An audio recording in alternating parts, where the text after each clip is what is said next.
Hello বন্ধুরা, welcome to only sports view. তো এই ভিডিওতে কথা বলবো সুপার কাপ নিয়ে। তো সুপার কাপের প্রথম যে ম্যাচ রয়েছে ইস্টবেঙ্গল ভার্সেস ডেম্পো এসসি, তো সেই ম্যাচটা নিয়ে আমরা এই ভিডিওতে আলোচনা করব। তো সেই ম্যাচে ইস্টবেঙ্গল আর ডেম্পো এসসির কীরকম লাইন আপস হতে পারে, তো সেই বিষয় নিয়ে আলোচনা করব এবং এর পাশাপাশি এই ম্যাচে কোন দল এগিয়ে নামবে এবং শক্তি দুর্বলতা নিয়েও একটু আলোচনা করে নেব। তো ভিডিওটি সবাই শেষ পর্যন্ত দেখতে থাকো, আর চ্যানেলে নতুন হয়ে থাকলে চ্যানেলটি সাবস্ক্রাইব করে পাশে থাকা বেল আইকনটি অন করে পাশে থেকো।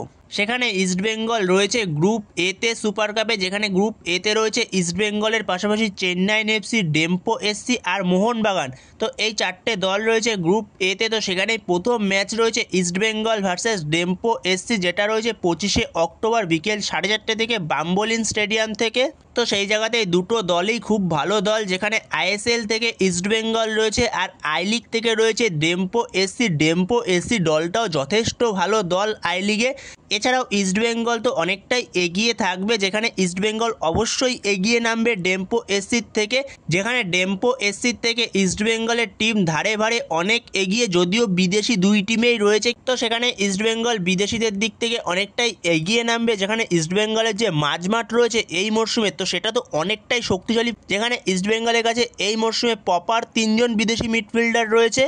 তো সেখানে ইস্টবেঙ্গলের টিম খুব ভালো হলেও খুব সহজে ছেড়ে দেবে না ডেম্পো এসসি, যেখানে ডেম্পো এসসির টিমটাও খুব একটা খারাপ না, কোয়ালিটি কিছু বিদেশি প্লেয়ার রয়েছে ডেম্পো এসসির কাছেও। তো সেখানে যথেষ্ট একটা ভালো টিম এই ডেম্পো এসসি। তো সেখানে ইস্টবেঙ্গল কোচ অস্কার ব্রুজনের কাছে একটা চাপ থাকবে, কারণ ইস্টবেঙ্গলকে সুপার কাপ জিততেই হবে, সুপার কাপ জেতাতে হবে অস্কারকে। যেখানে অস্কার ব্রুজন সে এখনও পর্যন্ত ইস্টবেঙ্গলে এসে কোনো সাফল্য পায়নি, যেখানে তাকে এই মরশুমে পুরোপুরি তার পছন্দের টিমটা দেওয়া হয়েছে, কিন্তু এখনও পর্যন্ত সে কোনো রকম সাফল্য এনে দিতে পারেনি। যেখানে ডুরান্ড কাপের সেমিফাইনাল থেকে বিদায় নেওয়া ডায়মন্ড হারবার এফসির কাছে, এছাড়াও আইএফএ শিল্ড হেরে যাওয়া ফাইনালে, যেখানে আইএফএ শিল্ড ফাইনাল যথেষ্ট ভালো খেললেও কিন্তু শেষ পর্যন্ত ম্যাচটা জেতাই সবথেকে বড় কথা। তো সেখানে ম্যাচ জিততে পারেনি, উইনার হতে পারেনি আইএফএ শিল্ডের। তো সেখানে এখনও পর্যন্ত কোনো রকম সাফল্য নিয়ে আসতে পারেনি এই অস্কার ব্রুজন ইস্টবেঙ্গলের কোচ। যেখানে অস্কার ব্রুজন সে আইএফএ শিল্ড ফাইনাল মোহনবাগানের কাছে হেরে যাওয়ার পরে সে অনেক রকম কথাই বলেছে। সে বলেছে তারা ম্যাচটা হারেনি, তারা টাইব্রেকারটা হেরে গেছে, তারা ম্যাচটা 1-1 রেখেছে, ড্র রেখেছে ম্যাচটা। তো সেখানে এটা কোনো উত্তরই হতে পারে না, যেখানে ম্যাচটা তোমার 90 মিনিটসে যদি শেষ না হয়, কোনো নকআউট ম্যাচ সেখানে 120 মিনিট অবধি খেলা হয়, তারপর টাইব্রেকারটাও ম্যাচের মধ্যেই পড়ে একটা দলকে জেতানোর জন্য যে কোনো নকআউট ম্যাচ থেকে। সেখানে অস্কার ব্রুজন এটা যে কি বলেছে সেটা শুধুমাত্র তারই জানা। তো সেখানে অবশ্যই চাপ থাকবে অস্কার ব্রুজনের কাছে এই সুপার কাপ জেতানো নিয়ে। সেখানে সুপার কাপ যদি ইস্টবেঙ্গল জিততে পারে, তাহলে পরবর্তী মরশুমের জন্য আবারও এএফসি চ্যাম্পিয়ন্স লিগ 2 খেলার একটা স্লট পাবে ইস্টবেঙ্গল, মানে নকআউট খেলার একটা স্লট পেয়ে যাবে। তো সেখানে অস্কারের কাছে খুবই গুরুত্বপূর্ণ হতে চলেছে এই সুপার কাপ টুর্নামেন্টটা। তো এরপরে যদি এই ম্যাচে দুই দল কীরকম লাইন আপস নিয়ে নামতে পারে, তো সেই বিষয়ে যদি কথা বলা যায়, তো সেখানে সবার প্রথমে যদি ডেম্পো এসসিকে নিয়ে কথা বলা যায়, তো ডেম্পো এসসি লাইন আপস হতে পারে 4-4-2 ফরমেশনে যেতে পারে ডেম্পো এসসি, যেখানে গোলকিপার হিসেবে স্টার্ট করবে ডেম্পো এসসির আশিস সিবি। এরপর 4জন ডিফেন্সের মধ্যে লেফট ব্যাক স্টার্ট করবে পিত্তেশ পেন্ডেনেকার। এরপর রাইট ব্যাক স্টার্ট করবে সায়েশ বাক্কার। আর সেখানে দুজন মেন সেন্টার ব্যাক হবে, একজন মোহাম্মদ আলী, আরেকজন হলো শাহের শাহিন। তো এই হলো ডেম্পো এসসির ডিফেন্স লাইন। এরপরে মাঝমাঠে দুজন, একজন হলো অ্যারিস্টন কস্টা, আরেকজন হলো বিনয় হারজি।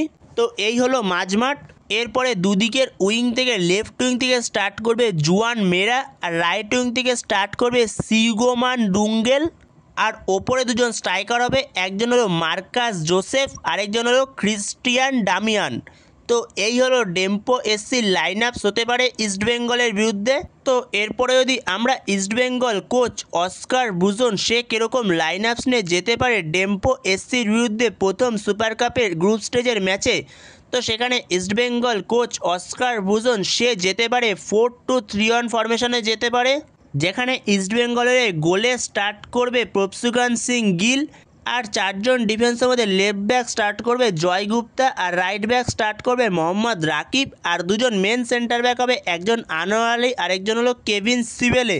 তো এই হলো ইস্টবেঙ্গলের ডিফেন্স লাইন। এরপরে মাঝমাঠে দুজন হলো, একজন মোহাম্মদ রাশিদ এবং রাশিদের পাশে স্টার্ট করবে মিগুয়েল। তো মিগুয়েলকে হয়তো এই ম্যাচে প্রথম থেকে স্টার্ট করাবে কোচ, কারণ যেই ভুলটা আগের দিন করেছিল অস্কার মিগুয়েলকে পরের দিকে নিয়ে এসেছিল, তো সেই ভুলটা হয়তো এই ম্যাচে আর করবে না। তো মিগুয়েলকে হয়তো প্রথম থেকেই এই ম্যাচে স্টার্ট করাবে কোচ। এরপরে দুদিকের উইং থেকে লেফট উইং থেকে স্টার্ট করবে বিপিন সিং, আর রাইট উইং থেকে স্টার্ট করবে পিভি বিষ্ণু অথবা এডমুন্ড। তো দুজনের মধ্যে যে কোনো একজনকে স্টার্ট করাবে রাইট উইং থেকে।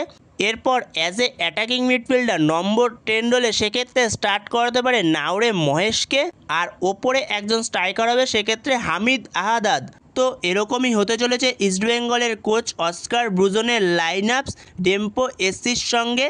তো বন্ধুরা, তোমাদের এই লাইন আপস নিয়ে যদি কোনো মতামত থেকে থাকে তো অবশ্যই কমেন্ট বক্সে জানিও। তোমাদের মতে যদি কোনো চেঞ্জ হয়ে থাকে এই লাইন আপসে সেটাও অবশ্যই কমেন্ট বক্সে জানিও। তো বন্ধুরা, এই ভিডিওতে এই পর্যন্তই। তো এই ভিডিওতে এই আপডেটগুলো নিয়ে আলোচনা করার ছিল। তো ভিডিওটি ভালো লাগলে অবশ্যই লাইক শেয়ার সাবস্ক্রাইব করতে ভুলো না। তো নেক্সট ভিডিওতে দেখা হচ্ছে, ততক্ষণের জন্য বাই বাই।